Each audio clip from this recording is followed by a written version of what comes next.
सारशिरोमणि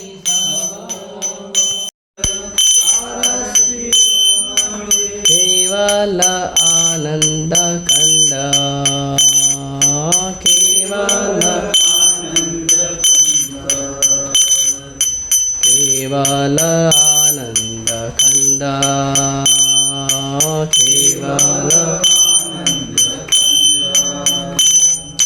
भज भज भाई चैतन्य निताई सुदृढ़ विश्वास करी भज भज भाई चैतन्य निताई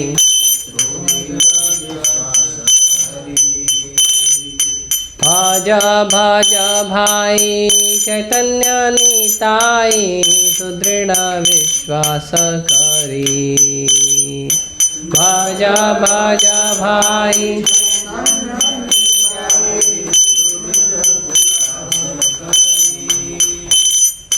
विषय छाड़िया सिर से माझिया मुखे बोल हरि हरि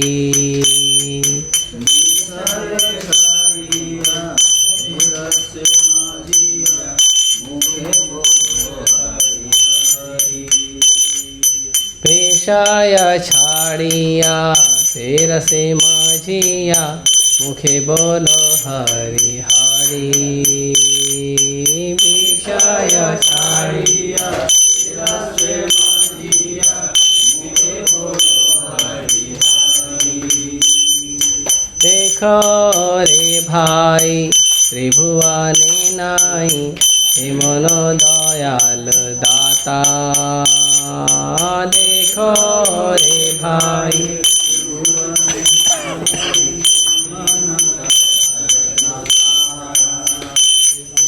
देखो रे भाई त्रिभुवने नाई हे मनो दयाल दाता देखो रे भाई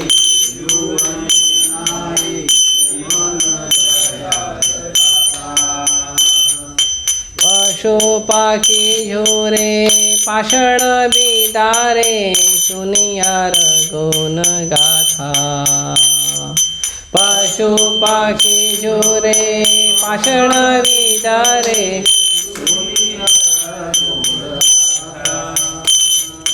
पशु पाखी झोरे पाषाण बिदारे सुनियार गुण गाथा पशु पाखी झोरे पाषाण विदा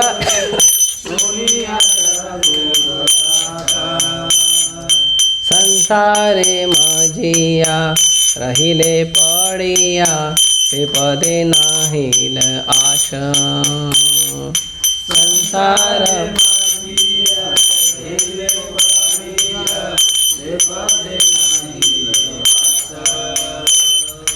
संसारे मजिया रहले पड़िया से पदे नाहिल आशा संसारे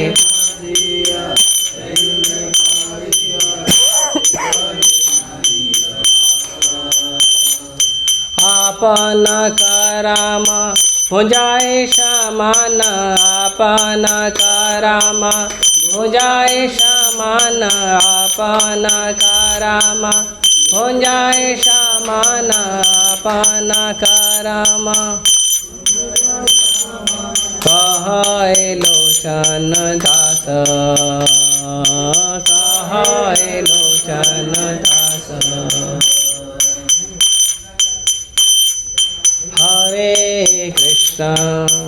हरे कृष्ण कृष्ण कृष्ण हरे हरे हरे राम राम राम हरे हरे हरे कृष्ण कृष्ण हरे हरे धुन पकड़ना सीखो धुन पकड़ना सीखो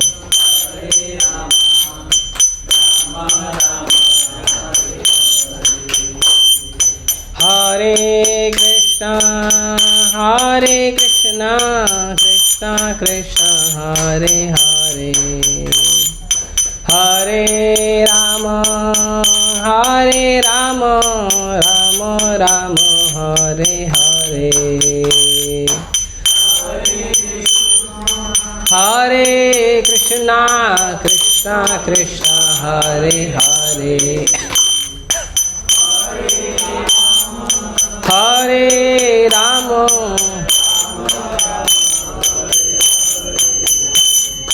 हरे कृष्ण कृष्ण कृष्ण हरे हरे हरे राम राम राम हरे हरे हरे कृष्ण कृष्ण कृष्ण हरे हरे हरे राम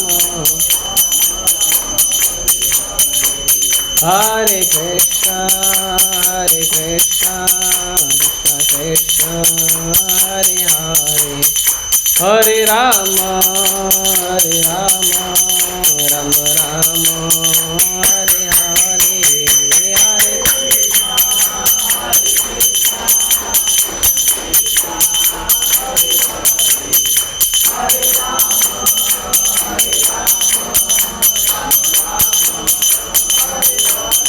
जय वैष्णव ठाकुर जय वैष्णव ठाकुर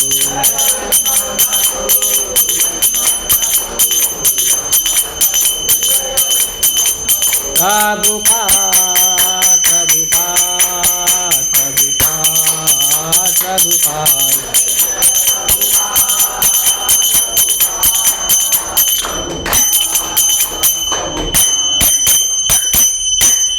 जय राधा माधवा कुंज बिहारी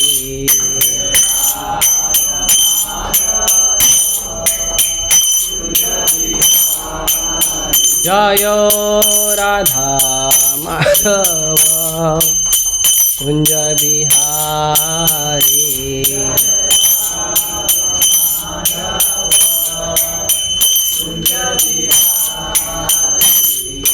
गोपी जन वल्लभा गिरिवरधारी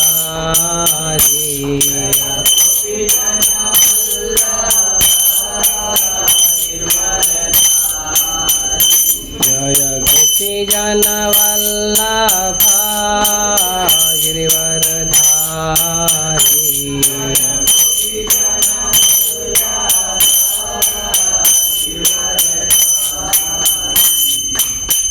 यशोदानंदन ब्रज जन रंजन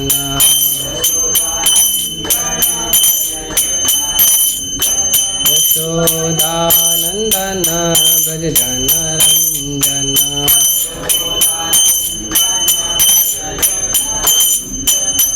यमुना तीरा वनचारी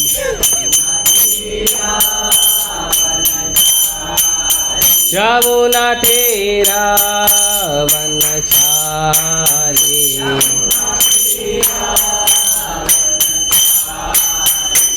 जय राधा माधवा कुंज बिहारी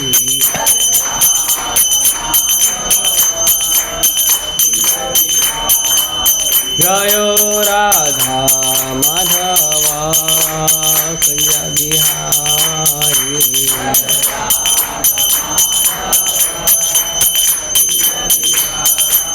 जय राधा रस बिहारी राधा रस बिहारी राधे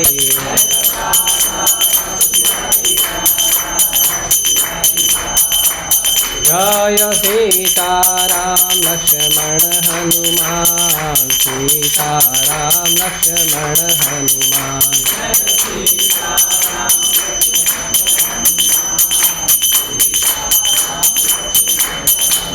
जय गौरनिताय गौरनिताय गौरनिताय जय गौरनिताय। 「प्रभुपाद प्रभुपाद प्रभुपाद प्रभुपाद।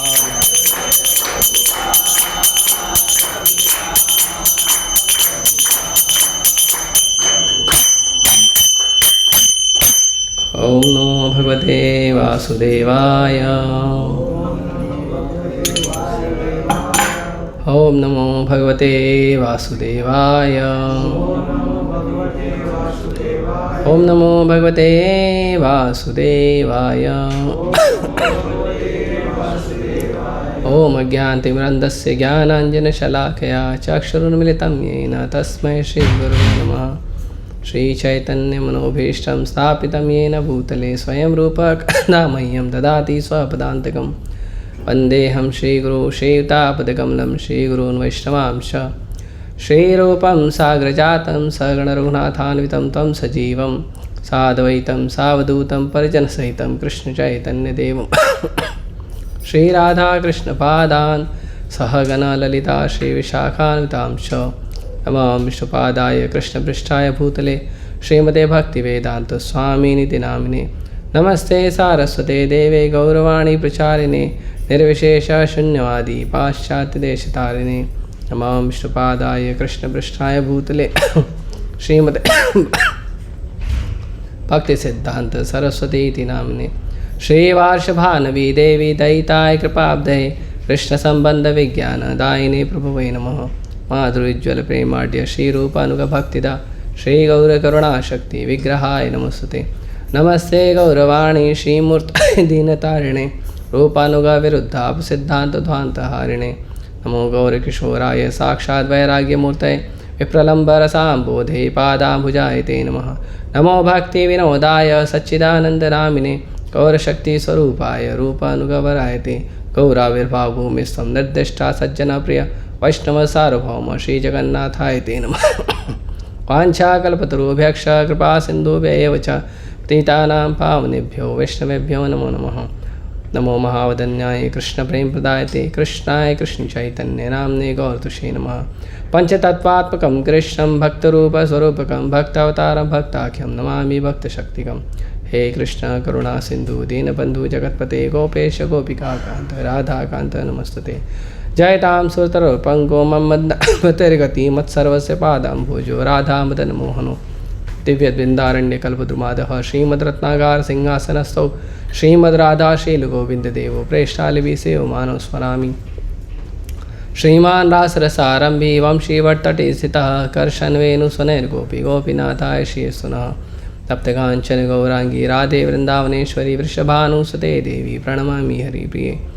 जय श्री कृष्ण चैतन्य प्रभु नित्यानंद श्री अद्वैत गदाधर श्रीवासादि गौरभक्तवृंद। हरे कृष्णा कृष्णा कृष्णा हरे हरे हरे राम राम राम।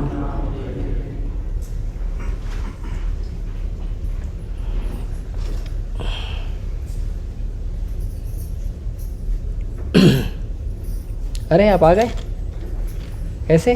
छुट्टी हो गया? नहीं, फ्राइडे ध्यान रखो। और कोई आए?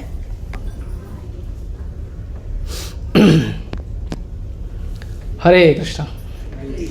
आप सभी का स्वागत है साप्ताहिक सत्संग में, भक्तिवर्धनम के साथ साहित्य सत्संग में। इसका आवाज़ कम है क्या? बंद चालू किए ही नहीं आप? ठीक है, हो गया, आ गया ना आवाज़? बैठो ना, अभी तो आ गया। हरे कृष्ण हरे कृष्ण।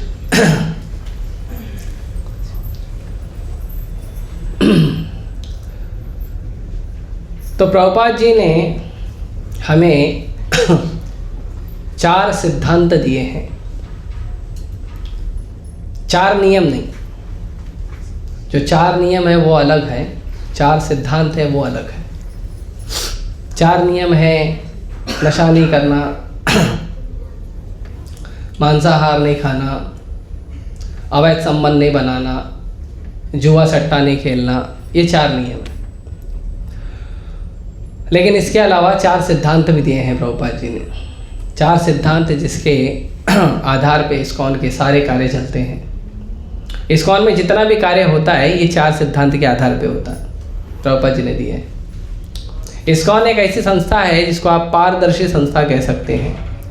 क्यों? क्योंकि जो हम अंदर करते हैं वही बाहर प्रचार करते हैं, और जो हम बाहर करते हैं वही हमारा अंदर व्यवहार होता है। हम यहाँ पे डुप्लिसिटी नहीं करते हैं। डुप्लिसिटी मतलब दोहरा चरित्र वो नहीं रखते हैं। जो भी लोग इस्कॉन की पुस्तकों को पढ़कर आए हैं वो देखेंगे कि प्रभुपाद जी की पुस्तकों में जिस तरह से प्रभुपाद जी ने जो सिद्धांत दिए हैं, भक्त लोग जो भी परिस्थिति होती है उस सिद्धांत को धीरे धीरे पालन करने का प्रयास करते हैं। कुछ लोग हैं 100% 100% पालन करते हैं, कुछ लोग हैं 50% करते हैं, कुछ 20% करते हैं, कुछ 10% करते हैं। सब अपने अपनी क्षमता के अनुसार प्रयास जरूर करते हैं। ऐसा नहीं है कि जो आ गया वो 100% पालन करेगा, ऐसा नहीं है। सब लोग थोड़ा थोड़ा प्रयास करते हैं पालन करने का।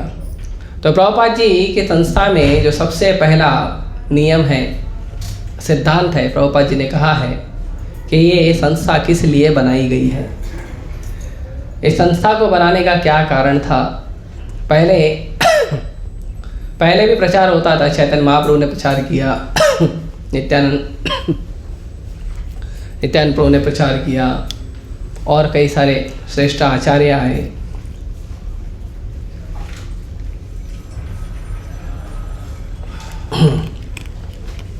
कई सारे श्रेष्ठ आचार्य आए जिन्होंने प्रचार किया। बाद में भक्ति विनोद ठाकुर ने जब प्रचार किया तो भक्ति विनोद ठाकुर ने बहुत विशाल प्रचार किया था। लगभग 10,000 शिष्यों को उन्होंने दीक्षा दी थी। 100 से ज़्यादा उनके सेंटर थे, जैसे मंदिर होते हैं ऐसे 100 से ज़्यादा नाम हट्ट सेंटर थे। भक्ति विनोद ठाकुर जो हैं वो डिस्ट्रिक्ट मजिस्ट्रेट थे, जैसे मैंने पिछली बार बताया था, डिस्ट्रिक्ट मजिस्ट्रेट थे। अंग्रेजी सरकार में किसी भारतीय को अंग्रेजी सरकार में अगर कोई सबसे बड़ा पद दिया जाता था तो डिस्ट्रिक्ट मजिस्ट्रेट का दिया जाता था, और वो गौरव भक्ति विनोद ठाकुर को प्राप्त हुआ था। उसके अलावा भक्ति विनोद ठाकुर एक महान वैष्णव भी थे और बहुत सम्मान था उनका सम्मान था क्योंकि गवर्नमेंट का ऑफिसर थे एक, और दूसरा कि वो साधना भजन में भी उतने ही दृढ़ थे। भक्ति विनोद ठाकुर इतने दृढ़ थे कि बड़े से बड़ा चमत्कारी योगी भी उनके सामने टिक नहीं पाता था। भक्ति विनोद ठाकुर ने एक योगी को भी परास्त कर दिया था, और परास्त करने के लिए क्या किया था? कोई जादू दिखाया था? नहीं, सिर्फ भागवतम लेके पढ़ते थे, सिर्फ श्रीमद् भागवतम का अध्ययन करते थे और उससे उन्होंने योगी को परास्त कर दिया। तो ऐसे महान आचार्य हैं हमारे इस्कॉन के गुरु शिष्य परंपरा में। लेकिन भक्ति विनोद ठाकुर ने कहा कि अगर हमें प्रचार को आगे बढ़ाना है, प्रचार को अच्छे से बढ़ाना है, तो हमें संस्था की ज़रूरत है, ऑर्गेनाइजेशन होना चाहिए। अगर ऑर्गेनाइजेशन नहीं होगा तो प्रचार करना थोड़ा मुश्किल होता है, क्योंकि कलयुग में वैसे ही लोगों की इच्छा नहीं है भक्ति करने की, और उसमें भी लोगों को पकड़ पकड़ के समझाना। उसमें भी हिंदू धर्म तो इतना महान धर्म है, हर व्यक्ति अपने मन से ही भक्ति करता है, अपने मन से भक्ति करता है, अपने मन से फॉलो करता है। किसी को हनुमान जी पसंद है तो हनुमान जी के पास ही जाता है, किसी को दुर्गा माता पसंद है दुर्गा माँ के पास जाएगा, किसी को शिव जी पसंद है, किसी को ब्रह्मा जी पसंद है, किसी को शनि महाराज पसंद है, किसी को भैरव बाबा पसंद है, किसी को काली मैया पसंद है, और कुछ नहीं तो वो 2-4 इधर उधर के बाबा को ही पकड़ लेते, मेरा बाबा भगवान है। तो ऐसे बहुत सारे और कुछ लोग तो बोलते कोई बाबा भगवान नहीं है और भगवान का कोई रूप नहीं, निराकार है, सन्नाटा है, पूरा सन्नाटा ही भगवान है।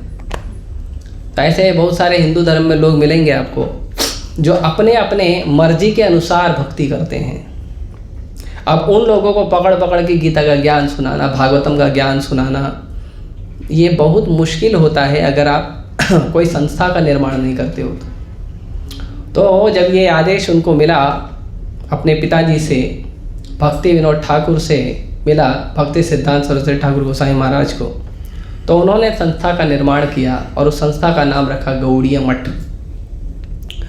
तो भक्ति सिद्धांत सरस्वती ठाकुर महाराज ने अपने पूरे जीवन काल में उन्होंने 64 गौड़ीय मठ बनाए थे। 64 64 64 गौड़िया मठ का निर्माण किया और गौड़िया मठ में के माध्यम से वो प्रचार करते थे। और उसके बाद उनके शिक्षाओं को आगे बढ़ाने का कार्य किया ऐसे भक्तिवेदांत स्वामी प्रभुपाद जी ने, जिन्होंने इस्कॉन को पहले स्थापित करने का प्रयास किया था झांसी में, जो नहीं हो पाया। भारतीयों ने सहयोग नहीं दिया था उस समय, तो नहीं हो पाया, जिसका नाम था भक्तों का संघ, अंग्रेजी में नाम लिखा था लीग ऑफ डिवोटीज। बाद में जब भारतीयों का संघ नहीं मिला, भारतीयों से कोई सहायता नहीं मिली, तो प्रभुपाद जी विदेश चले गए अपने गुरु की आज्ञा को पालन करने के लिए, क्योंकि उनके गुरु ने कहा था कि आप विदेशी भाषा में, अंग्रेजी भाषा में चैतन्य महाप्रभु की शिक्षाओं का प्रचार करिए। तो प्रभुपाद जी अमेरिका गए और अमेरिका से फिर उन्होंने प्रयास किया, तो वहाँ उन्हें सफलता प्राप्त हुई। जो अमेरिका के, यूरोप के जो नौजवान लड़के लड़कियाँ हैं जो प्रभुपाद जी के पास आए, उनका कथा सुने, कीर्तन सुने, प्रभावित हुए, और फिर उन लोगों ने क्या किया कि प्रभुपाद जी को सहयोग किया, और उनके सहयोग से, आचार्यों की कृपा से प्रभुपाद जी जो हैं प्रचार के इस कार्य को आगे बढ़ाए। और प्रभुपाद जी जब तक धरती पे थे तब तक प्रभुपाद जी ने 108 इस्कॉन मंदिरों का निर्माण किया था, 108। और प्रभुपाद जी के पद चिन्हों पे चलते हुए प्रभुपाद जी के जो शिष्य हैं वो अब तक लगभग 850 इस्कॉन मंदिर का निर्माण हो चुका है पूरे विश्व में, 850 इस्कॉन मंदिर। और अगर छोटे छोटे सेंटर की बात की जाए तो ये तो 2-3 हज़ार से ज़्यादा ही होंगे पूरे भारत भर में और पूरे विश्व भर में। तो इस तरह से कई सारे जो संस्था हैं उस संस्थाओं को खड़ा किया गया, लेकिन इस संस्था को खड़ा करने का कारण क्या था, उसके पीछे सबसे महत्वपूर्ण कारण प्रभुपाद जी ने बताया है, वो है प्रीचिंग इज द एसेंस, प्रचार ही सार है। आप हमारे मंदिर में देखिए, हमारे मंदिर में खिचड़ी बांटना भी प्रचार है, हमारे मंदिर में सफाई करना भी प्रचार है, भगवान का श्रृंगार करते हैं भगवान की सेवा करने के लिए, लेकिन भगवान का श्रृंगार ऐसे करते हैं कि केवल श्रृंगार से प्रचार होता है। लोग जाके बाहर बोलते हैं कि इस्कॉन में भगवान बहुत सुंदर दिखते हैं, केवल भगवान का श्रृंगार इतना सुंदर होता है। हम कहीं भी जाते हैं, हम बोलते हैं आप आए हो इस्कॉन, बोलते हैं हाँ आप लोग भगवान को बहुत सुंदर सजाते हो। भगवान को इतना सुंदर सजाते हैं, और भगवान को पूरे ऑनलाइन प्लेटफॉर्म पे जब हम वितरण करते हैं तो लगभग राधा रास बिहारी का प्रतिदिन हर रोज 5 करोड़ लोग दर्शन करते हैं। इतना बृहद प्रचार होता है केवल राधा रास बिहारी का। और भी बहुत सारे इस्कॉन मंदिर हैं उनका अलग, केवल श्री श्री राधा रास बिहारी जी का, सीताराम कृष्ण हनुमान गौर निताई का लगभग 5 करोड़ लोग दर्शन करते हैं प्रतिदिन। हाँ, तो इस तरह से बहुत बृहद प्रचार होता है। उसके बाद यहाँ पे पुस्तक वितरण करना भी प्रचार है। यहाँ पे आप देखोगे गिफ्ट स्टॉल खुला है, वहाँ पे गिफ्ट मिलता है ना, आप कुछ ना कुछ सामान खरीदते हो, पूजा का सामान, सेंट खरीदते हो, अगरबत्ती खरीदते हो, है ना, वो भी प्रचार है। वो भी इसलिए नहीं बनाया गया कि आप लोग कुछ खरीदो तो हमको पैसा कमाइयो, नहीं, वो भी प्रचार का माध्यम है। कई लोग आते हैं केवल मंदिर में इसलिए आते हैं कि आपके यहाँ की अगरबत्ती बहुत अच्छी है, लेने आते हैं, राधा रास बिहारी अगरबत्ती देना, तो वो भी प्रचार है। उसके बाद यहाँ पे जो कपड़ों की दुकान बनाई गई है उसका भी उद्देश्य है प्रचार करना। यहाँ पे जो आप देखोगे बेकरी का आइटम मिलता है, समोसा वड़ा मिलता है, वो सब का केवल एक ही कार्य है, वो सब का जो मुख्य केंद्र बनाया गया है वो है प्रचार। क्योंकि कौन सा व्यक्ति किस कारण से मंदिर में आता है ये हमको नहीं पता, यहाँ पे लाखों लोग आते हैं, लेकिन हर व्यक्ति का अपना अपना चॉइस है कि यहाँ पे ये अच्छा मिलता है, मुझे यहीं से चाहिए।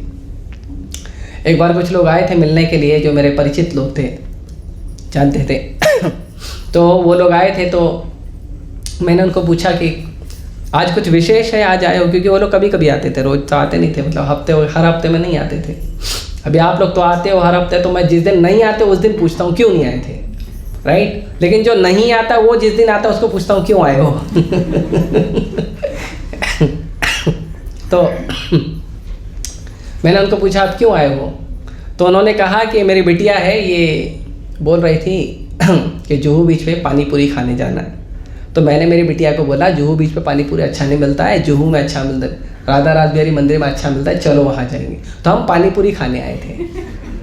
तो पानी पूरी खाने के बहाने भगवान का दर्शन किया, प्रसाद लिया, चरणामृत लिया, प्रणाम किया, राइट, कीर्तन सुना, तो ये प्रचार है। कीर्तन करना यहाँ पे प्रचार है, भागवत कथा प्रचार है यहाँ पे। कि पूरे दुनिया में ऐसा कोई भी मंदिर आप नहीं देखोगे जहाँ पे 2 समय कथा होती है, सुबह और शाम।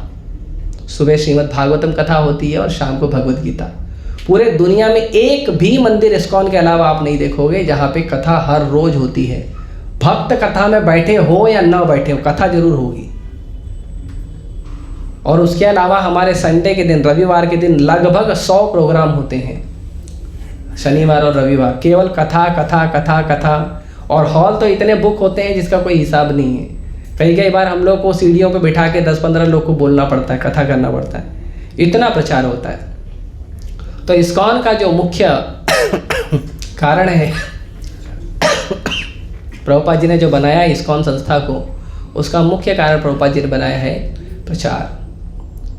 प्रचार का मतलब है संसार में जो बद्ध जीव, जो भगवान के अंश, जो भगवान के बच्चे संसार में भटक रहे हैं अलग अलग कारणों से, उनको पकड़ के भगवान के चरणों में लेके आए। प्रचार का ये मतलब, प्रचार का मतलब नहीं है कि हमारा कस्टमर बढ़ेगा या हमारा एजेंट बढ़ जाएगा या हमारे क्या बोलते हैं फॉलोअर बढ़ जाएंगे, उसको प्रचार नहीं बोलते हैं। वो प्रचार नहीं है, वो भौतिक बुद्धि है। भौतिक बुद्धि मतलब कि उसको लगता है कि मैं जिस चीज़ को मानता हूँ उस चीज़ को मानने वाले बढ़ जाएंगे। वो धर्म नहीं है, वो पंथ है। उसको कल्ट बोलते हैं अंग्रेजी में, पंथ है, वो धर्म नहीं है। धर्म का मतलब है धर्म के पिता से जुड़ना, धर्म के पिता जो भगवान है उनसे जुड़ना, उसको प्रचार कहते हैं। प्रचार का मतलब नहीं है कि मैं किसी एक बात को स्वीकार करता हूँ तो उसी बात को जो जितने लोग स्वीकार करते हैं वो लोग मेरे फॉलोअर बन जाएंगे या हमारे कंपनी के फॉलोअर बन जाएंगे या हमारे मंदिर के फॉलोअर बन जाएंगे। वो प्रचार नहीं है। प्रचार का मतलब अलग होता है। प्रचार का मतलब है कि भगवान के जो संतान है, जो संसार में भटक रही है, नाना प्रकार से बार बार जन्म मृत्यु के चक्र में बंधी हुई है, उसे बाहर निकालना और भगवान के श्री चरणों में लगाना, भगवान की सेवा में लगाना, उसको कहते हैं प्रचार। दूसरा सिद्धांत प्रभुपाद जी ने, अच्छा प्रचार कैसे करना है, प्रचार करने का क्या माध्यम होना चाहिए, प्रचार करने का आधार क्या होना चाहिए, कुछ तो भी आधार चाहिए। प्रभुपाद जी ने कहा बुक्स आर द बेसिस, पुस्तकें आधार है।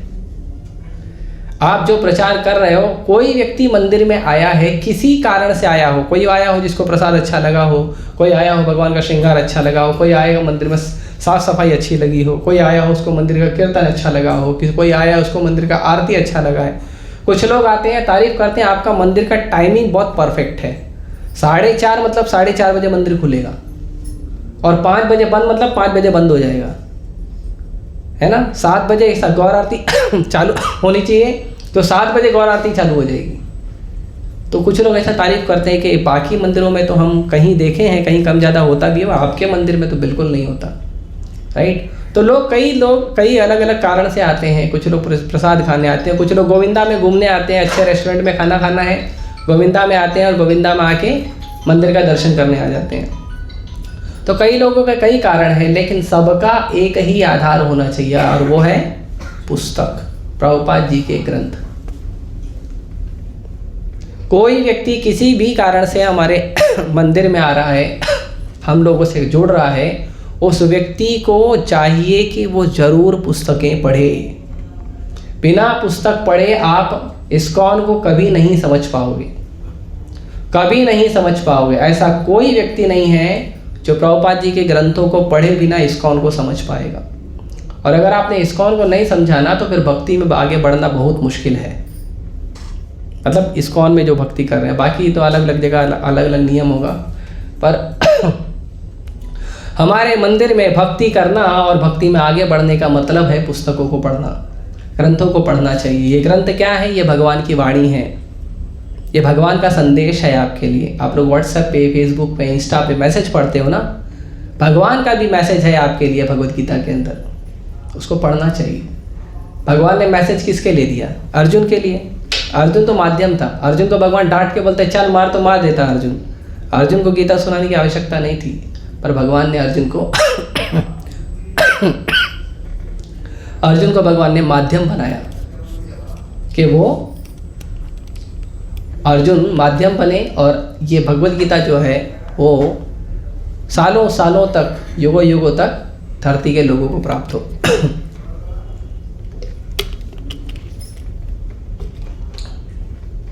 तो इसीलिए पुस्तकें जो है आधार है। अच्छा, पुस्तकें आधार है, उसके बाद इन पुस्तकों को पढ़ना, प्रचार को करना कैसे करना चाहिए उसके लिए शक्ति भी चाहिए। प्रभुपाद जी कहते हैं प्यूरिटी इज द फोर्स, शुद्धता ही शक्ति है। ऐसा नहीं आप बहुत अच्छे मार्केटिंग वाले हो तो जाके गीता बांट के आ गए, नहीं, आपकी गीता बटेगी ही नहीं। आपके हाथ से गीता तब जाएगी जब आपके अंदर प्योरिटी आएगी। और अगर आप गीता लेकर जा रहे हो, बांट रहे हो, तो उसका मतलब है प्रभुपाद जी का कृपा है आपके ऊपर। इतना साधारण नहीं है पुस्तक बांटना, क्योंकि मार्केट में वो वस्तु आप बांट सकते हो या बेच सकते हो जिसका डिमांड है। भगवद गीता तो आप लेकर जाओगे तो लोग मना कर देते हैं, तो आप बांटोगे कैसे? लेकिन फिर भी बांटते हैं भक्त लोग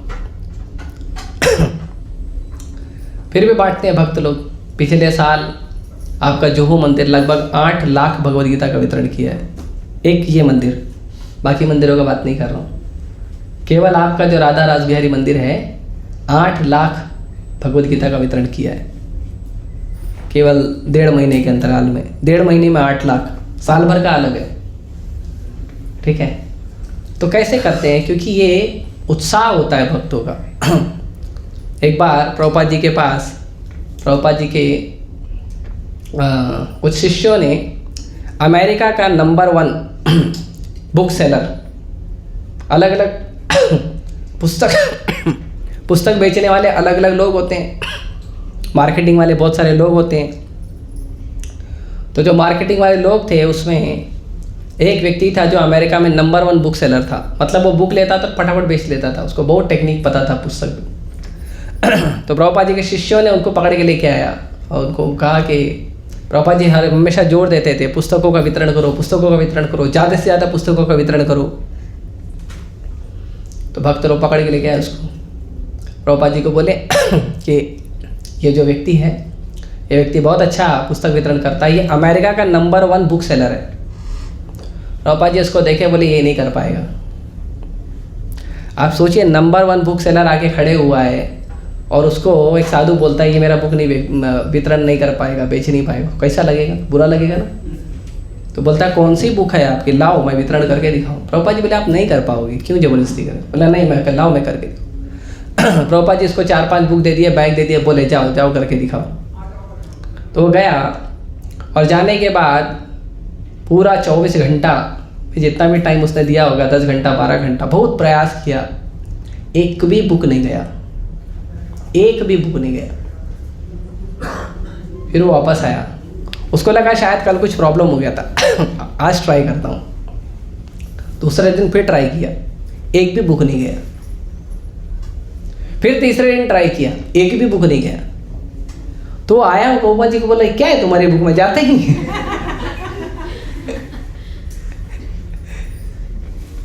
तो प्रभुपाद जी उनके पास एक नया भक्त था, लगभग कुछ 15 दिन 20 दिन या महीना भर हुआ था उसको ज्वाइन करके।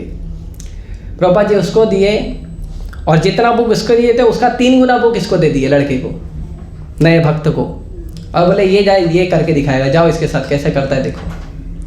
और वो गया, एक ही दिन में पूरा बैग खाली करके आ गया। वो हैरान हो गया, बोला मैं नंबर 1 बुक सेलर हूँ, एक भी बुक नहीं गया। छोटा सा लड़का, इसको बुक बेचने भी नहीं आता है, बुक बांटने नहीं आता, कुछ करना नहीं आता, नया लड़का है, कैसे कर पाया? तो प्रभुपाद जी ने कहा मेरी पुस्तकें मेरे भक्तों के उत्साह से जाती है। जो पुस्तक वितरण है आपके अंदर भक्ति का, धर्म का जो उत्साह है और उसके लिए जो पवित्रता है उससे जाता है।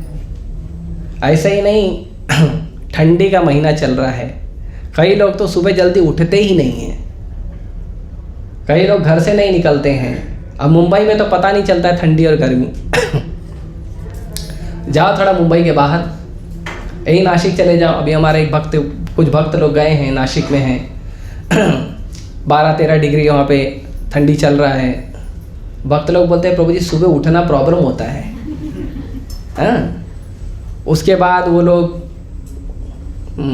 इनर वियर पहनते हैं जो ठंडी से बचाने के लिए जो होता है, और क्या कहते हैं स्वेटर पहनते हैं, ग्लव्स लगाते हैं, बहुत कुछ करते हैं। उसके बाद भी ठंडी नहीं जाती है, फिर भी सड़क पे उतर के पुस्तक वितरण करते हैं। फिर भी सड़क पर खड़े रहते हैं, 10-10 घंटा 12-12 घंटा पुस्तक वितरण करते हैं। ये उत्साह है, ये भक्ति का उत्साह है। और जब पुस्तक वितरण करता है उसको बहुत उत्साह मिलता है। थोड़ा हेल्प कर दो, 2-3 भक्त खड़े होके।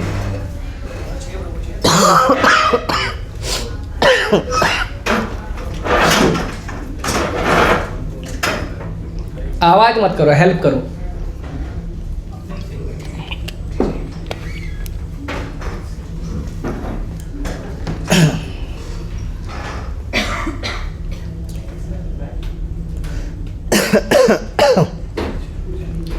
तो प्रभुपाद जी ने कहा कि मेरी पुस्तकें जो है मेरे भक्तों के उत्साह से जाती है। तो प्योरिटी इज द फोर्स। तो प्योरिटी कहाँ से आएगी, शुद्धता कहाँ से आएगी? ऊपर बैठ जाओ, थोड़ा आगे आ जाओ आप लोग। इतने बड़े भक्त आए हैं और आप बैठने को जगह नहीं दे रहे हो। आप ऊपर बैठिए गुरु जी प्लीज़। आप लोग नीचे बैठेंगे तो मेरे को विवाह सत्संग छोड़ना पड़ेगा।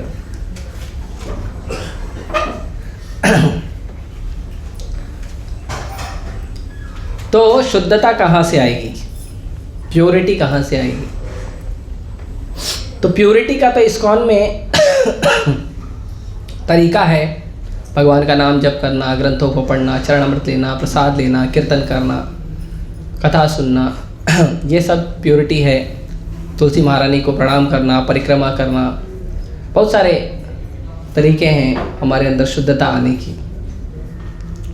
उन सब में सबसे ज़्यादा प्योरिटी, सबसे ज़्यादा शुद्धता आपको प्राप्त होती है अगर आप हर रोज़ सुबह 4:30 बजे से लेके 10 बजे तक का मंदिर का मॉर्निंग प्रोग्राम अटेंड करो। तो सबसे ज़्यादा प्योरिटी, भक्ति के 64 अंग हैं, उन 64 अंग में से सबसे ज़्यादा लगभग 50 से 55 अंग जो हैं वो सुबह 4:30 बजे से लेके 10 बजे तक में पूरे हो जाते हैं।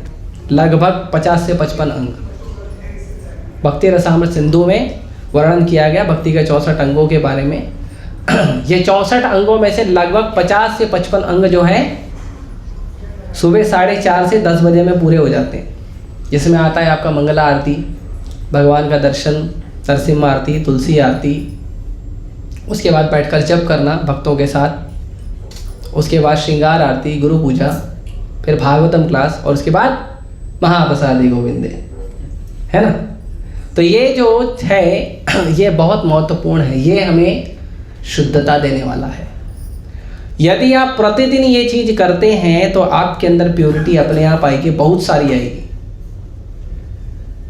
तो अगर आप मंदिर में नहीं रहते हो, घर पे भी रहते हो, तो प्रयास करो इन सबको करने का। पूरा प्रयास करना चाहिए। सुबह जल्दी उठे, ऑब्वियसली सुबह जल्दी उठ के अगर आप मंगल आरती घर में करेंगे तो पड़ोसी आके गुस्सा करेगा, है ना, क्योंकि सुबह 4:30 बजे आपकी तो नींद खुलेगी, वो तो बेचारा 3 बजे सोया था और आप उसको उठा दिए, करताल बजाएंगे, है ना। तो आप ऐसा करिए, सुबह जल्दी उठिए, 10 नाम अपराध पढ़िए, शिष्टाष्टकम पढ़िए और बैठकर जप करिए। 7 बजे के पहले, 6:30 बजे के आसपास, 7 बजे के आसपास आपका 16 माला हो जाएगा। 7 बजे आप हर रोज़ मंगल आरती करिए, घर में गुरु पूजा करिए, नरसिम्हा आरती करिए, तुलसी आरती करिए, घर में करो। ये ज़रूरी नहीं है मंदिर ही आए हो, मंदिर आओ, बहुत अच्छी बात है, आपके लिए मंदिर बना है, इतना सुंदर भव्य विशाल जो महल बनाया है आपके लिए राधा रास बिहारी का, आपके लिए बनाया, आइए, अच्छी बात है अगर कर सकते हो तो। नहीं तो घर में करिए, घर में ज़रूर करिए, गीता पढ़िए, भागवतम पढ़िए, अगर ऑनलाइन क्लास होती है तो ऑनलाइन क्लास सुनिए, सुबह होती है, शाम को होती है। हम लोग हर रोज़ भागवतम ऑनलाइन क्लास करते हैं, या ऑनलाइन क्लास चल रही है भागवतम, हम लोग हर रोज़ करते हैं, आप उसको सुनिए। तो उससे हमारे अंदर शुद्धता आती है। शुद्धता का मतलब नहीं है कि हिमालय पे चले गए तपस्या करने के लिए, या हठ योग कर रहे हैं, ध्यान योग कर रहे हैं, ज्ञान योग कर रहे हैं, उससे नहीं आती शुद्धता। शुद्धता आती है जब आप भगवान से संपर्क में आते हो और आचार्यों के द्वारा बताए गए नियम के अनुसार आप भगवान की प्रसन्नता के लिए सेवा करते हो, उससे शुद्धता आती है। अपने मन मर्जी से कुछ भी करने से नहीं आती। मिलेगा, कृपा मिलेगा, ऐसा नहीं है कि अपने मन मर्जी से किए तो कुछ नहीं मिलेगा। भगवान के संपर्क में आओ तो आशीर्वाद तो मिलेगा, लेकिन सही रूप में और बहुत ज़्यादा मात्रा में आपको कृपा कब मिलती है? जब आप आचार्यों के बताए गए मार्ग पर चल के भगवान की सेवा करते हो, तब आपको बहुत ज़्यादा मात्रा में कृपा प्राप्त होती है। इसीलिए कोई भी व्यक्ति अपने मन से भक्ति करता है तो थोड़ा बहुत भगवान उसको आशीर्वाद देते हैं, लेकिन यदि कोई महाजनों के, आचार्यों के पद चिन्हों का पालन करता है तो भक्ति में बहुत तेजी से आगे बढ़ता है, तो उसको शुद्धता बहुत आती है। तो जो व्यक्ति करेगा उसको शुद्धता आएगी। उसके बाद चौथा है जो है वो है यूटिलिटी इज द प्रिंसिपल। हरे कृष्ण। हम पुस्तक वितरण की चर्चा कर रहे हैं, और पुस्तक वितरण का जो इस्कॉन में पुस्तक वितरण को जिन्होंने सबसे विशाल स्तर पर पहुंचाया, परम पूज्य गोपाल कृष्ण गोसाई महाराज, उनका आशीर्वाद है। ऐसा भगवान आशीर्वाद देते हैं। तो उसके बाद है यूटिलिटी इज द प्रिंसिपल। जो हो, जहाँ हो, जिस परिस्थिति में हो, भक्ति करना मत छोड़िए, सेवा करना मत छोड़िए। अगर आप 100% नहीं कर सकते हो तो 90% करो, 90 नहीं कर सकते हो तो 80 करो, 50 करो, 20 करो, 10 करो, 1% करो, लेकिन रोको मत। अपने पास सुविधा की कमी है, आप चर्चा करो, जिस व्यक्ति से आप मार्गदर्शन ले रहे हो उससे चर्चा करो, कुछ तो भक्ति के अंगों को करो, कुछ तो भक्ति का कार्य करो, लेकिन रोकना नहीं चाहिए। जिस परिस्थिति में, उस परिस्थिति में कैसे भक्ति करना है, कैसे प्रचार करना है, कैसे पुस्तक वितरण करना है, ये सब बहुत महत्वपूर्ण है। ये सीखना चाहिए, पूछना चाहिए। ये नहीं कि प्रभु जी मेरे को तो आता नहीं, मैं तो कर ही नहीं सकता, ऐसा नहीं है। आप में से कोई भी व्यक्ति के जीवन की परिस्थिति इतनी ज़्यादा विकट नहीं है कि आप भक्ति नहीं कर सकते, या भगवान की सेवा नहीं कर सकते, या नाम जप नहीं कर सकते, या ग्रंथों को नहीं पढ़ सकते। ऐसा कोई व्यक्ति नहीं है आप में से। अगर आप चर्चा करेंगे तो उसका हल निकल आएगा। लेकिन क्या है, कुछ भक्त लोग शर्माते हैं, चर्चा नहीं करते। चर्चा करेंगे तो हल निकलेगा। तो इन सब में प्रभुपाद जी ने कहा जो पुस्तकें हैं वो आधार है। यदि कोई पूछता है कि ये जो इस्कॉन है, आपने जो इस्कॉन, आपका जो इस्कॉन मंदिर है इतनी विशाल संस्था है, तो ये इतनी विशाल संस्था जो है उसका आधार क्या है? तो उसको आप एक उत्तर दीजिए, इसका आधार है पुस्तक भगवद गीता भागवतम, और कुछ नहीं। प्रभुपाद जी जब प्रचार शुरू किए थे तो सबसे पहले पुस्तक वितरण ही शुरू किए थे। कोई मंदिर नहीं बनाया था शुरुआत में प्रभुपाद जी ने। झांसी का भी मंदिर बनाने के पहले प्रभुपाद जी ने बैक टू गॉडेड न्यूज़पेपर का वितरण करते थे। उसके बाद प्रभुपाद जी ने भागवतम को लिखना शुरू किया। फिर छिप्पीवाड़ा में प्रभुपाद जी एक जगह रुकते थे, वहाँ पे बैठ के लिखते थे दिल्ली में। फिर वहाँ से जाते थे राधा प्रेस, वहाँ पे छपाई कराते थे, और दिल्ली के सड़कों पे खुद खड़े होकर, प्रभुपाद जी 50+ उनका उम्र हो चुका था, लेकिन खुद खड़े होकर पुस्तक वितरण करते थे। और प्रभुपाद जी प्रयास करते थे कि जितने भी बड़े बड़े नामी गिरामी लोग हैं, भले प्रधानमंत्री हो या उप प्रधानमंत्री हो या कोई मंत्री हो या कोई नगर सेवक हो या कोई पढ़ा लिखा बड़ा डॉक्टर है, बड़ा इंजीनियर, हर व्यक्ति के पास जाते थे और हर व्यक्ति को प्रभुपाद जी पुस्तक देते थे, ग्रंथ देते थे, और उनको कहते थे इसको पढ़िए और हमें सहयोग करिए प्रचार करने में। अकेले, वन मैन, कोई नहीं था साथ में, अकेले करते थे। बाद में प्रभुपाद जी के पास सुविधाएं आई, प्रभुपाद जी गए, अमेरिका गए, और अमेरिका में भी प्रभुपाद जी जब गए तो एक बक्सा भर के भागवतम ले गए थे। और प्रभुपाद जी क्या करते थे, प्रभुपाद जी खुद जाते थे लेक्चर देने के लिए, चाहे कहीं पर लेक्चर देना है तो खुद जाके वहाँ पे उसका परमिशन लेके आते थे, फिर लेक्चर देने जाते थे, खुद लेक्चर देते थे, वहाँ पे एक बुक का टेबल लगाते थे और वहाँ पे बुक्स को रखते थे, और फिर एक व्यक्ति जो भी लेक्चर सुनने है उसको बैठा देते थे उधर, आप इधर बैठो, कोई आएगा तो उसको इतने में ये बुक दे देना। जो लेक्चर सुनने, अभी कोई तो था नहीं, अकेले गए थे, जो लेक्चर सुनने आता था उसको बैठा, तुम बैठ जाओ और ये जितना कोई व्यक्ति आएगा मांगने तो इतने में बुक देना उसको। और ऐसे करके बिना पुस्तकों के प्रभुपाद जी कोई प्रोग्राम नहीं करते थे। तो पुस्तकें बहुत ज़रूरी है, बहुत ज़रूरी है और आधार है। पुस्तकें इतनी ज़रूरी है कि जितना भी संसार में चाहे धार्मिक प्रचार हो चाहे नास्तिक प्रचार हो, ये सब हुआ है पुस्तकों के वजह से। आज आप देख रहे हैं, आज लोग बहुत बोलते हैं इस्लाम धर्म बड़े तेज़ी से बढ़ रहा है और ईसाई धर्म बहुत तेज़ी से बढ़ रहा है। पता है क्यों बढ़ रहा है? पुस्तकों के कारण, क्योंकि उनका पुस्तक वितरण बहुत जोरदार है। आप देखिए, आप लोग कई बार स्टेशन पर खड़े होंगे, वो लोग पुस्तक, छोटी छोटी पुस्तक बांटते हैं, बाइबल अंश। देखा किसी को मिला है कभी? नहीं, बहुत लोग हैं वो बांटते हैं, छोटी छोटी पुस्तकें बांटते हैं। जो भी व्यक्ति उनके संपर्क में आता है उसको सबसे पहले वो पुस्तकें देते हैं कि हमारी पुस्तकें पढ़ो। यहाँ तक कि जो कम्युनिस्ट लोग हैं, वामपंथी लोग हैं, उन लोगों ने जब प्रचार किया था नास्तिकता धर्म का, तो वो भी पुस्तकों के आधार पे किया था कि भगवान नहीं होते हैं, भगवान नाम की कोई चीज़ नहीं होती, सब कुछ विज्ञान होता, ऐसा लिखकर पुस्तक बनाया था उन्होंने। तो ये पुस्तक वितरण जो है ये बहुत महत्वपूर्ण सेवा है, सबसे महत्वपूर्ण सेवा है पुस्तक वितरण करना। भले आपका नाम जप है, ग्रंथों को पढ़ना है, लेक्चर सुनना है, कीर्तन सुनना है, प्रसाद खाना है, सेवा करना है मंदिर में, ये सब है, अच्छी बात है, लेकिन इन सब से ये समय निकालना चाहिए पुस्तक वितरण का। आपके पास जो समय हो, जो समय 1 घंटा 2 घंटा 3 घंटा 6 घंटा 10 घंटा समय निकालिए, पुस्तकों को लीजिए, जाइए सड़क पर पुस्तक वितरण करिए, घर घर जाइए। चैतन्य महाप्रभु कहते हैं, हमार आज्ञा है गुरु हैया तारा ही देश, जारे देखो तारे कहो कृष्ण उपदेश। चैतन्य महाप्रभु ने कहा है कि मेरी आज्ञा है कि आप सब गुरु बनो। कौन बोला? भगवान। भगवान बोलते हैं आप सब गुरु बनो।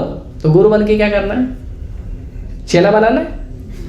नहीं। गुरु बनेगा तो चेला तो चाहिए ना, बिना चेला के गुरु कैसे है? महाप्रभु ने कहा नहीं, हमारा आज्ञा है गुरु हैया तारा ही देश, संसार का उद्धार करिए। गुरु बनना है तो गुरु का पद होता है कि संसार के जीवों का उद्धार करना, इसलिए गुरु बना जाता। चेला बनाने के लिए और चेला से डोनेशन लेने के लिए गुरु नहीं बनना चाहिए, है ना? करते होंगे कुछ लोग। और कैसे करना है ये उद्धार? तो कहते हैं जारे देखा तारे कह कृष्ण उपदेश। आप जिस भी व्यक्ति से मिलो हर व्यक्ति को कृष्ण के बारे में बताओ। कृष्ण उपदेश क्या है? श्रीमद् भगवत गीता, ये कृष्ण का उपदेश है। कृष्ण ने धर्म युद्ध के शुरुआत में अर्जुन को भगवान ने कृष्ण उपदेश दिया, और कृष्ण के बारे में उपदेश दिया सुखदेव गोस्वामी ने परीक्षित महाराज को श्रीमद् भागवत महापुराण। और चैतन्य महाप्रभु के उपदेश आपको मिल जाएंगे श्री चैतन्य चरितामृत में। तो ये सारे जो पुस्तकें हैं, प्रभुपाद जी ने जिन ग्रंथों को लिखा है, ये भगवत गीता, भागवतम और चैतन्य चरितामृत के आधार पर बने हुए ग्रंथ हैं। तो ये सब कृष्ण उपदेश है। जिस व्यक्ति से मिलो हर व्यक्ति को कृष्ण उपदेश, इस ग्रंथों के वितरण के बारे में, ग्रंथों के बारे में उपदेश कीजिए। और आप जो कुछ भी प्रचार कर रहे हो, प्रयास करिए कि वो व्यक्ति आपके पास से एक पुस्तक लेके जाए, उससे बात करिए, संभव हो सके तो पूरा प्रयास करिए कि वो आपसे पुस्तक लेके जाए। क्यों? क्योंकि आपने जो कुछ बात की है वो कुछ समय बाद भूल जाएगा। पुस्तक लेके जाएगा तो पुस्तक अपना काम करेगी। हाँ, और प्रभुपाद जी कहते हैं मेरे पुस्तकें टाइम बॉम्ब है। टाइम बॉम्ब समझते हो? उसमें टाइम लगाया रहता है और जब उसका टाइम आता था बूम फट जाता है। राइट? प्रभुपाद जी की पुस्तकें ऐसी हैं। ये जो ग्रंथ है ना, ये ऐसे हैं। ग्रंथ साधारण नहीं होते साधारण नहीं होते हैं ग्रंथ। ग्रंथ कैसे होते हैं? आप ग्रंथ दे दो, वो आज नहीं पढ़ेगा, कल नहीं पढ़ेगा, परसों नहीं पढ़ेगा, एक दिन पढ़ेगा। जिस दिन पढ़ेगा उस दिन परिवर्तित होगा।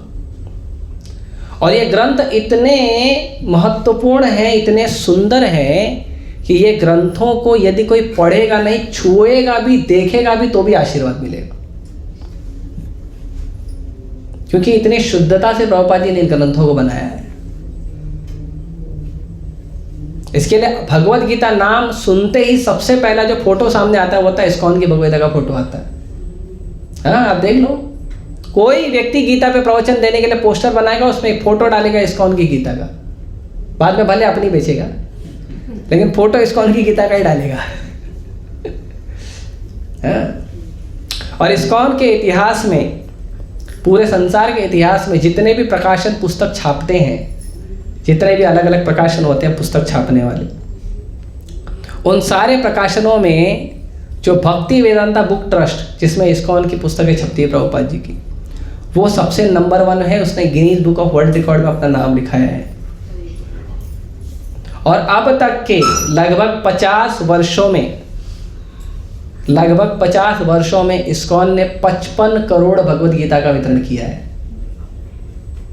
55 करोड़। ये लोग शून्य गिन रहे, कितने जीरो होते हैं?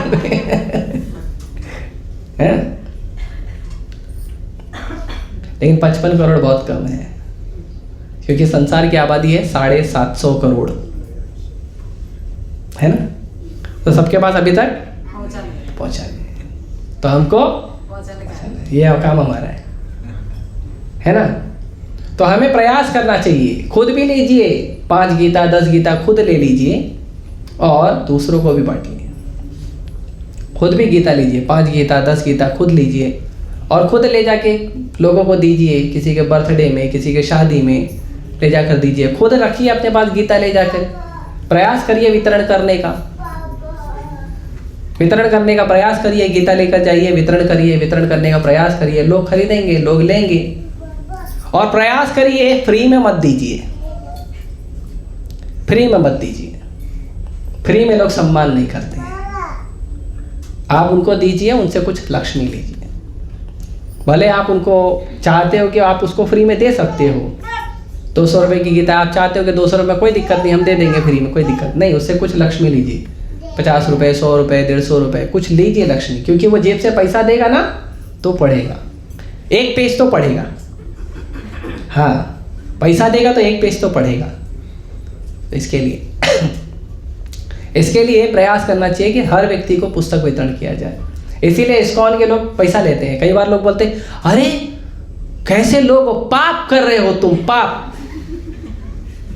ऐसे पाप क्या हो गया? गीता बेचते हो, गीता बेचने की चीजें फ्री में देना चाहिए। तो मैं उसको बोलता, भाई हमको छपाने का तो पैसा देना पड़ता है ना। गीता तो अनमोल है, गीता का तो कोई मोल ही नहीं है। गीता का एक श्लोक का एक शब्द आप खरीद के बता दो तो जाने, वो तो शक्ति नहीं है आप में। हाँ, लेकिन कम से कम हम जब जाते हैं छपाई के कारखाने में तो छापने का तो पैसा लेता है, तो वो तो दे दो। छपाई कीमत जो भी 200-250 रुपया है, नहीं फ्री में देना चाहिए तुमको। मतलब ठीक है, एक काम करो, आप मेरे को 1000 गीता का छपाई का पैसा दे दो, मैं आपकी तरफ से फ्री में बांटूंगा, नाम लिख दूंगा, इस व्यक्ति ने पैसा दिया था, 1000 गीता बट रही है, पैसा दो। अरे कोई देगा तब ना फ्री में बटेगा, कोई देता ही नहीं है। हाँ, कोई देता नहीं है। घूमने जाएंगे तो 10-10, 20-20 हजार, लाख रुपया उड़ा के आ जाएंगे, वो चलेगा। अब भगवत गीता के नाम पे तो एकदम ऐसा लगता है पैसा प्राण में अटक गया है, निकालने में उनको कष्ट होता है। फिर भी भारत में बहुत सारे धर्मार्थ लोग हैं जो धर्मार्थ के लिए, धर्म की सेवा के लिए कार्य करते हैं। बहुत लोग देते हैं डोनेशन। फिर भी बहुत लोग लाते हैं, भगवद गीता के लिए डोनेशन देते हैं और उससे हम बहुत सारे गीता बांटते हैं। हम स्कूल्स में जाते हैं, स्कूल में, कॉलेज में, जेलों में, अनाथ आश्रम में, वृद्धाश्रम में, सड़कों पे उतरते हैं। कभी कभी जो हम देखते हैं कि कहीं स्कूल की जगह, कॉलेज की जगह है तो वहाँ पे कम दाम में बांटते हैं। जो आप लक्ष्मी देते हैं उस लक्ष्मी से हम उसको कम कर देते हैं। जैसे आपने कुछ पैसे दिए हमें तो हम क्या करते हैं, उस गीता का पैसा कम कर देते हैं। 200 रुपये किया तो हम 100 रुपये में देते हैं, 100 रुपये आपका लगा देते हैं उसमें। तो ये इस तरह से करते हैं। तो किसी को फ्री में नहीं देना चाहिए। दो तो कुछ लक्ष्मी लो, कुछ लक्ष्मी लेना चाहिए। ठीक है, बर्थडे है, शादी है, अगर आपने दे दिया गिफ्ट के रूप में ठीक है, लेकिन प्रयास करिए उसको जब आप दो तो कुछ लक्ष्मी लो, तो इसका प्रयास करना चाहिए। तो ये भगवत गीता कैसे टाइम बॉम्ब का काम करती है उसका एक उदाहरण देता हूँ। हमारे जो इस कार्यक्रम के जो निर्देशक हैं गोकुलेश्वर प्रभु, उनका ही है। तो एक बार गोकुलेश्वर प्रभु ने एक व्यक्ति को, जो डॉक्टर था, उसको गोकुलेश्वर प्रभु ने गीता दी थी।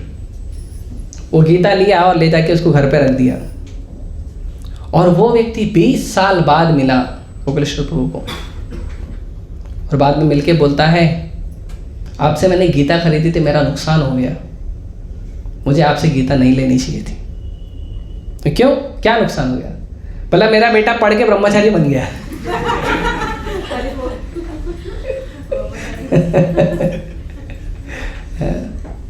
ऐसे अनेक उदाहरण हैं कि ऐसा नहीं है सब लोग ब्रह्मचारी बनते हैं, पर ऐसे अनेक उदाहरण हैं कि लोग लेकर जाते हैं, 1 दिन 2 दिन 5 दिन, साल भर, 2 साल 5 साल 10 साल नहीं पढ़ते हैं, ये किसी दिन पढ़ते हैं और उनका जीवन परिवर्तित होता है। कुछ दोस्त लोग अमेरिका में जा रहे थे गाड़ी में, 2 दोस्त थे, वो तीसरे दोस्त की गाड़ी में बैठे थे। तो वो 2 दोस्तों ने देखा कि गाड़ी के पीछे कोई पुस्तक रखी है, भगवद गीता रखी थी। तो उसमें से एक ने क्या किया, अभी एक गाड़ी चला रहा आगे, 2 पीछे बैठे हैं। तो उसमें से एक ने गीता उठाया और गीता उठा के पढ़ने लगा। तो जब पढ़ने लगा तो उसको बड़ा अच्छा लगा, इसमें तो बहुत अच्छी अच्छी चीज़ लिखी है। श्लोक नहीं पढ़ पाया होगा तो बाकी चीज़ें तो पढ़ रहा था, तो इसमें तो बड़ी अच्छी अच्छी चीज़ें लिखी है। तो उसने कहा अपने मित्र को, अरे ये बुक तो बहुत अच्छी लग रही है, मैं इसको पढ़ सकता हूँ क्या कुछ दिन के लिए? बोला अरे लेके जा, मुझे नहीं चाहिए, तू लेके जा। तो बोला अरे ऐसे क्यों बोल रहे हो, तुम रखे हो, इतनी अच्छी बुक है, तुम बोले लेके जा। तो तुमने लिया क्यों, जब अच्छी नहीं है तो क्यों लिया? तो उसने कहा कि जो इसको बांटने आया था ना, उसका उत्साह इतना था कि उसके उत्साह को देख के मैंने खरीद लिया। बाद में मुझे लगा कि मुझे नहीं चाहिए तो मैंने पीछे रख दिया। मैं कोई बात नहीं, मैं ले लूँ, हाँ तुम ले लो। वो वक्त व्यक्ति पढ़ा, अच्छे से गीता को पढ़ा और बाद में वो व्यक्ति भक्त बन गया। तो आपने दिया किसको, लेकिन किसी और के काम आया। तो ऐसे कई सारे उदाहरण हैं कि जब आप भगवद गीता वितरण करते हो तो ये जरूर किसी न किसी तक पहुंचती है और वो व्यक्ति भक्ति करता है। एक भक्त हैं इस्कॉन में, लगभग 20 साल से ज़्यादा हो गया, 22-23 साल से ज़्यादा हो गया, भक्ति कर रहे हैं, ब्रह्मचारी हैं, अमेरिका के हैं, क्रोएशिया, अमेरिका में क्रोएशिया से हैं। तो वो अपने जीवन से थोड़ा दुखी थे, नौजवान थे, जीवन से दुखी थे। तो वो दुखी होकर जा रहे थे तो उन्होंने कचरे में कुछ पुस्तक देखी, उन्होंने कचरे से उठाया, कचरे में जो पुस्तक उन्होंने उठाया वो भगवद गीता थी। उन्होंने उठाया, उसको पढ़ा और उसको पढ़कर उनका जीवन इतना परिवर्तन हो गया कि वो बाद में ब्रह्मचारी बन गए और 23 साल से प्रभुपाद जी का इस्कॉन का सेवा कर रहे हैं ब्रह्मचारी बन के। तो भगवद गीता जो है उसको पढ़ना और उसको वितरण करना दोनों बहुत महत्वपूर्ण सेवा है। लेकिन अभी हम कह रहे हैं आपको ले जाके वितरण करो, बांटो बांटो बांटो बांटो, तो आप खुश हो जाओगे, वाह हम बांटेंगे, है ना, लेकिन पढ़ो भी। प्रभुपाद जी एक बार गाड़ी से जा रहे थे तो प्रभुपाद जी के कुछ शिष्य जो है, माताएं थी, पुस्तक वितरण कर रही थी। तो प्रभुपाद जी ने गाड़ी रुकवाया और कांच नीचे किया और उनको ऐसे ऐसे बुलाया। तो माताएं आई दौड़ के, तो उन्होंने बुक खोला भी नहीं होगा कभी, शायद फोटो है ना प्रभुपाद जी का, अंदर बुक नहीं खोला होगा। तो वो आई तो प्रभुपाद जी बोले क्या कर रहे हो आप लोग? तो माताएं बोली हम लोग ये बुक दे रहे हैं सबको, तो बोले अच्छा क्या है इस बुक में? बोले हमको नहीं मालूम, हमारे गुरुजी ने लिखा है, आप पढ़ो, बहुत अच्छी बुक है।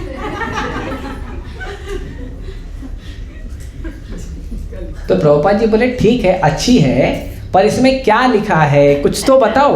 बोले हमने पढ़ा नहीं है, हमारे गुरुजी लिखते हैं, हम बेचते हैं। तो प्रभुपाद जी पूछे अच्छा तुम्हारे गुरु कौन है? बोले AC भक्तिवेदांत स्वामी प्रभुपाद।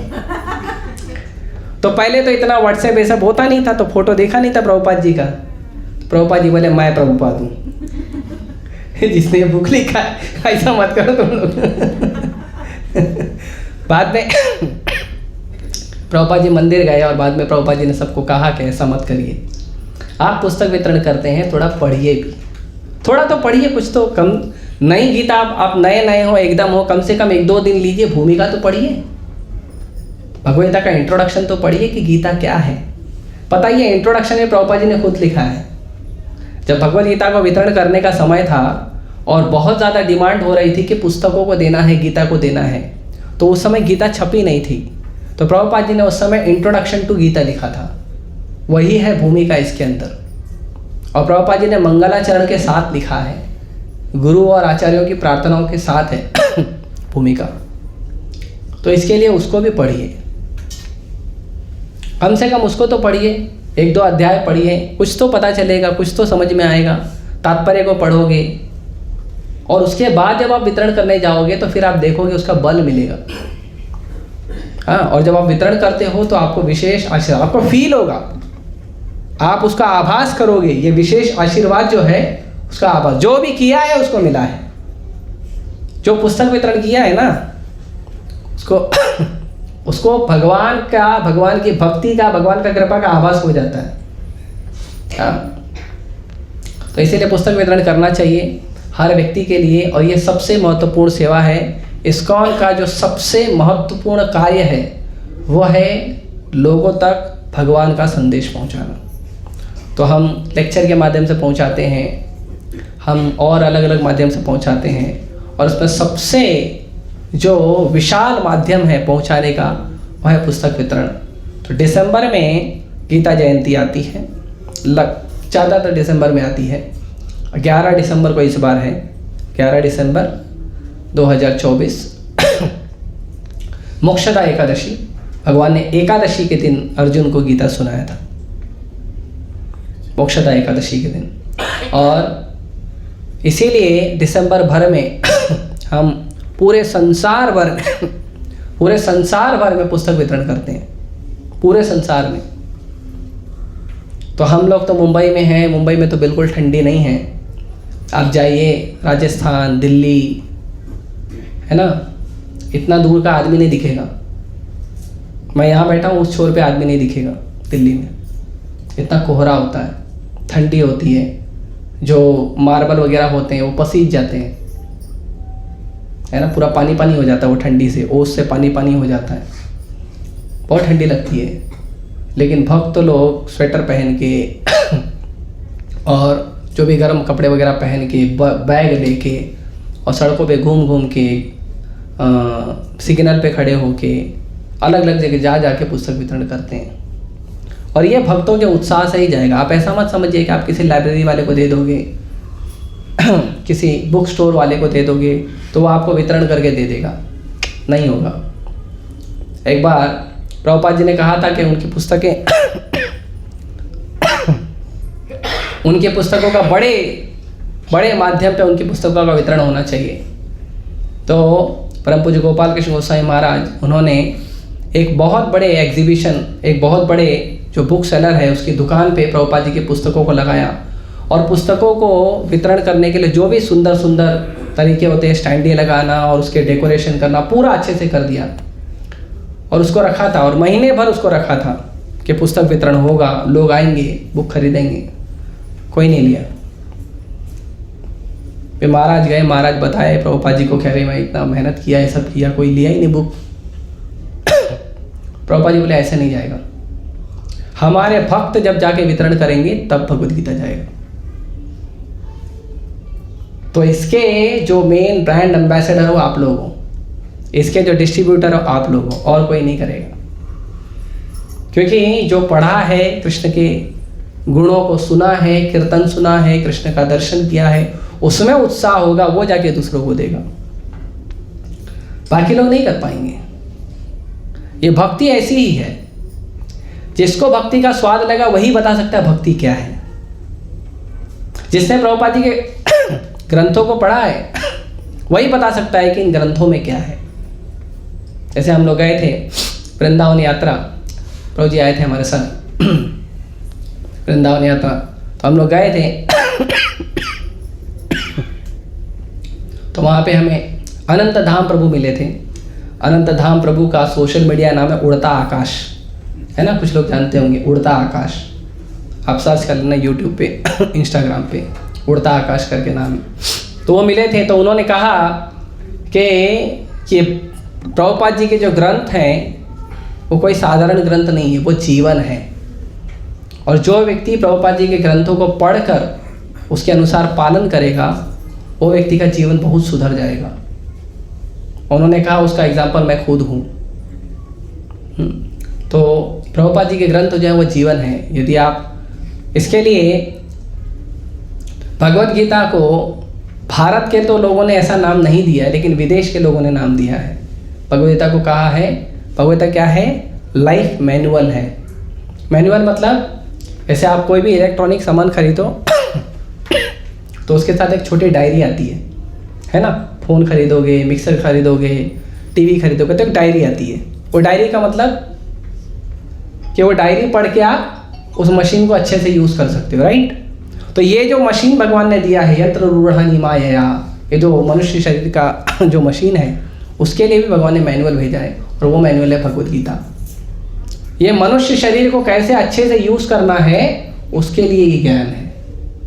और इसको पढ़े बिना अगर आप मनुष्य शरीर यूज़ कर रहे हो तो सही तरीके से यूज़ नहीं कर रहे हो।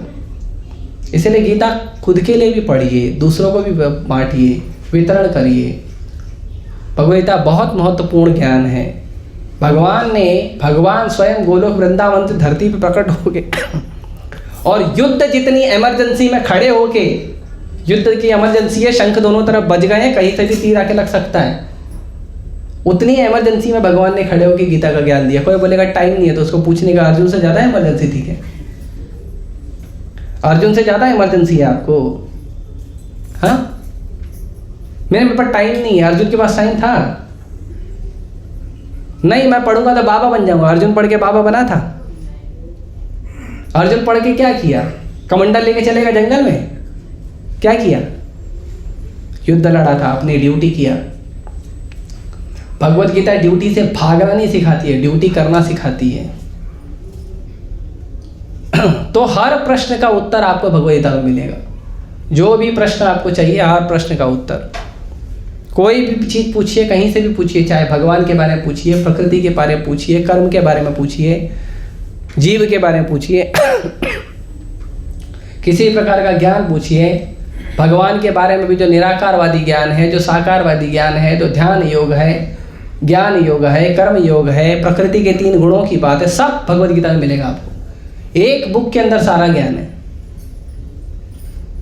इसीलिए ऐसे महत्वपूर्ण ग्रंथ को खुद जरूर पढ़िए। आप लोग पढ़िए, आपको पढ़ने में कोई कठिनाई होती है, कोई कष्ट होता है तो हम यहाँ हैं आपकी सेवा के लिए। चिंता मत करिए, हम कोई पैसा नहीं लेते हैं। भगवान ने पैसा नहीं लिया था अर्जुन से कि पैसा दो तो मैं गीता सुनाता हूँ, नहीं। भगवान ने अर्जुन को सुनाया था फ्री में, और हम भी आपको सुनाएंगे फ्री में। अपनी मर्जी से आप जो पैसा दोगे हम ले लेंगे, मना नहीं करेंगे। नहीं दोगे तो मना भी नहीं करेंगे, क्योंकि वो पैसा भगवान की सेवा में जाएगा। लेकिन हम कोई चार्ज नहीं करते हैं। आप आइए, आपको जो प्रश्न हैं अपने जीवन से संबंधित, किसी के जीवन से संबंधित, समाज से संबंधित, गीता से उसका उत्तर मिलेगा।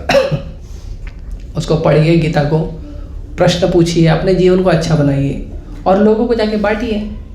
हर एक व्यक्ति जो है 2-2, 4-4, 10-10 गीता लेकर जाइए, बांटिए, वितरण करिए। इसका आप प्रयास कर सकते हैं और ये अनुभव करके देखिए, बहुत आनंद आएगा आपको। भगवत गीता का वितरण का अनुभव बहुत अच्छा है। अभी हमारे साथ में जो प्रोग्राम में एक भक्त थे, प्रेम प्रभु, छोटे से जो भक्त हैं, वो गए हैं बस पार्टी में।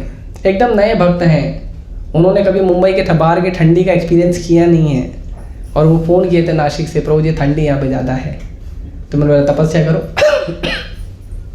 तपस्या करो। तो गए हैं, तपस्या कर रहे हैं, लेकिन पुस्तक वितरण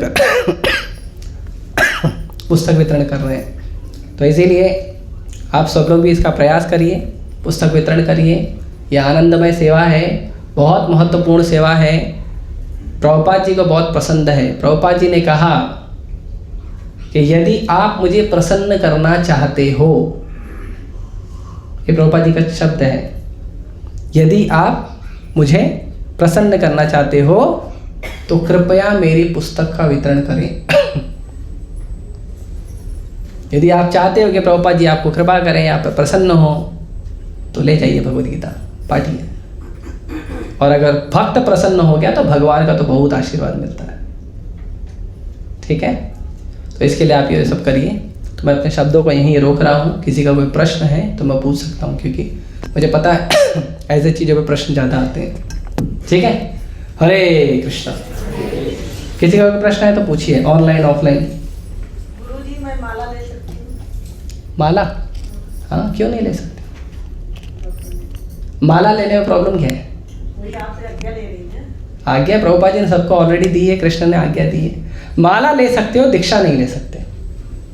दीक्षा लेने के लिए पहले आप माला करिए, करीब 1.5 साल 2 साल एक व्यक्ति के मार्गदर्शन में आप नाम जप करिए, ग्रंथों को पढ़िए। मंदिर में जो हमारे लेक्चर प्रोग्राम होते हैं, मंदिर के कुछ त्यौहार होते हैं, उसमें आइए। तो अगर हम देखेंगे कि आप भक्ति में दृढ़ हैं तो हम गुरु को पूछेंगे, और गुरु अगर प्रसन्न होते हैं तो वो आपको दीक्षा देंगे। इस्कॉन में दीक्षा जो है इतनी आसानी से नहीं दी जाती है। इस्कॉन में दीक्षा दी जाती है जब तक आप योग्य ना हो और गुरु की अनुकंपा ना हो तो दीक्षा नहीं मिलेगी। उसके लिए आपको चीज़ों का पालन करना पड़ेगा। क्योंकि दीक्षा का अर्थ होता है दीक्षा काले शिष्य करे आत्मसमर्पण, तही काले कृष्ण करे शिष्य आत्मसम। कि अगर दीक्षा का जो दिन होता है, उस दिन जब शिष्य जो है वो गुरु को जब पूरी तरह समर्पण करता है तो कृष्ण जो है उसको कृपा करते हैं और उसको अपने समान कृपा करते हैं कृष्ण। तो गुरु का कृपा प्राप्त होता है, कृष्ण का कृपा प्राप्त होता है दीक्षा के समय। तो ये जो होता है ये बहुत ही गंभीर प्रोसेस है। ये ऐसा नहीं है कि जैसे बाहर के लोग बोलते हैं कि अभी आया है, लेक्चर ख़त्म हो गया, दीक्षा दिए जाओ। नहीं, ऐसा दीक्षा नहीं देते हैं। इससे गुरु को भी अपराध लगता है, गुरु को भी सतर्क होना पड़ता है। ठीक है, तो दीक्षा लेना है, अगर आप हरिनाम ले लीजिए, माला लीजिए, माला लेकर जप करें। माला कोई भी ले सकता है, छोटा बड़ा बूढ़ा बच्चा, कोई भी, पवित्र अपवित्र, ज्ञानी अज्ञानी, जो व्यक्ति हो, ब्राह्मण हो, शूद्र हो, वैश्य हो, चांडाल हो, मलेच्छ हो, कोई व्यक्ति हो, इंडियन हो, अमेरिकन हो, चाइनीज़ हो, जापानीज़ हो, कोई भी व्यक्ति हो, हर व्यक्ति हरिनाम जप कर सकता है। वो पहले से चैतन्य महाप्रभु की कृपा है आपके ऊपर, वो आप जप करिए। लेकिन आप जब तक भक्ति में दृढ़ नहीं होंगे, आपको देखा जाएगा। वो भी एक व्यक्ति के मार्गदर्शन में रहना है। ये नहीं कि हमने दीक्षा माला ले लिया, माला जप कर रहे हैं, 1 महीना ये प्रभु जी से बात करेंगे, दूसरे महीना वो प्रभु जी के प्रोग्राम में जाएंगे, तीसरे महीना ये प्रभु जी के साथ रहेंगे और फिर हमारा दीक्षा हो जाएगा। नहीं होगा। एक व्यक्ति के मार्गदर्शन में कम से कम आपको 1.5 साल 2 साल, आप 3 साल आपको रहना पड़ेगा। जब वो व्यक्ति आपको देखेगा, परखेगा, आप ठीक हो भक्ति में, तो वो जाके गुरु से पूछेगा, गुरु की कृपा होगी तो दीक्षा मिलेगा। लेकिन माला आप शुरू कर दीजिए अभी से। ठीक है, आप किन के साथ आए हैं? तो आप माला दिला दीजिए। ठीक है। और गुरुजी, मैं लड्डू गोपाल को पूजा करती हूँ, अभी शुरू किया। और एक बात और है गुरुजी, मैं शालिग्राम को पूजा कर सकती हूँ? शालिग्राम की पूजा करने के लिए ब्राह्मण दीक्षित होना चाहिए।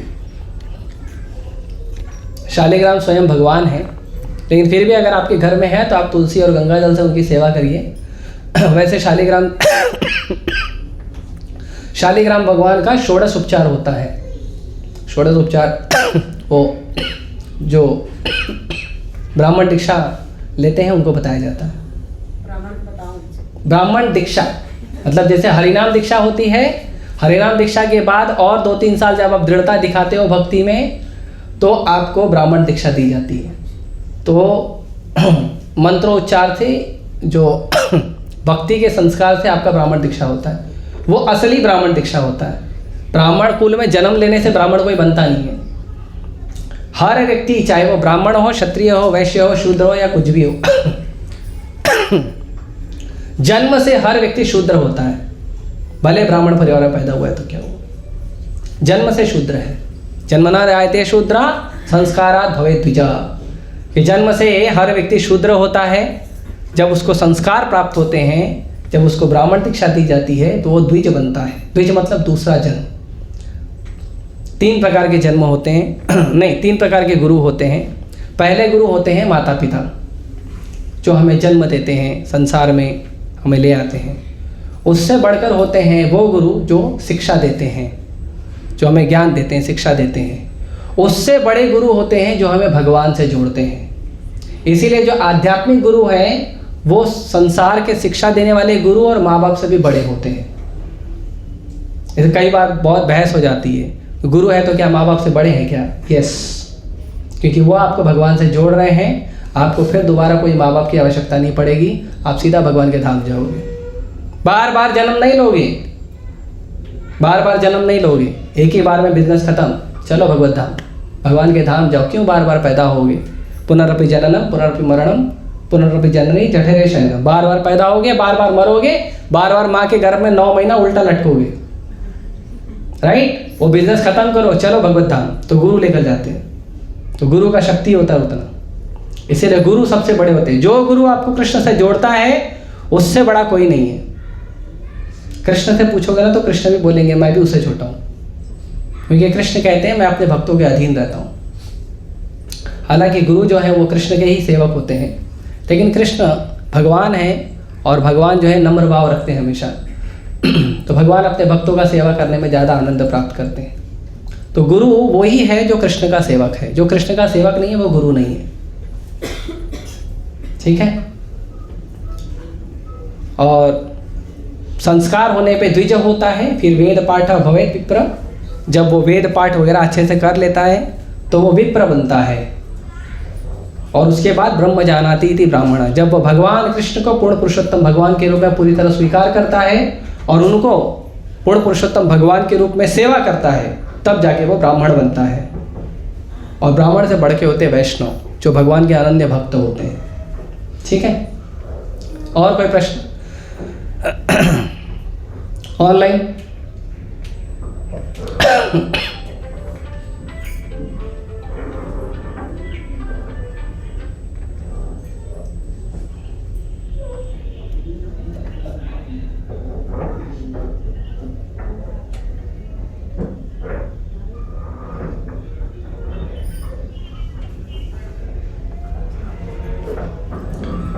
कोई प्रश्न और नहीं है? ठीक है, बहुत बहुत धन्यवाद। Srila Prabhupada translator book distribution की, श्रील प्रभुपाद की, हरे कृष्णा। ठीक है, नरसिंह भारती।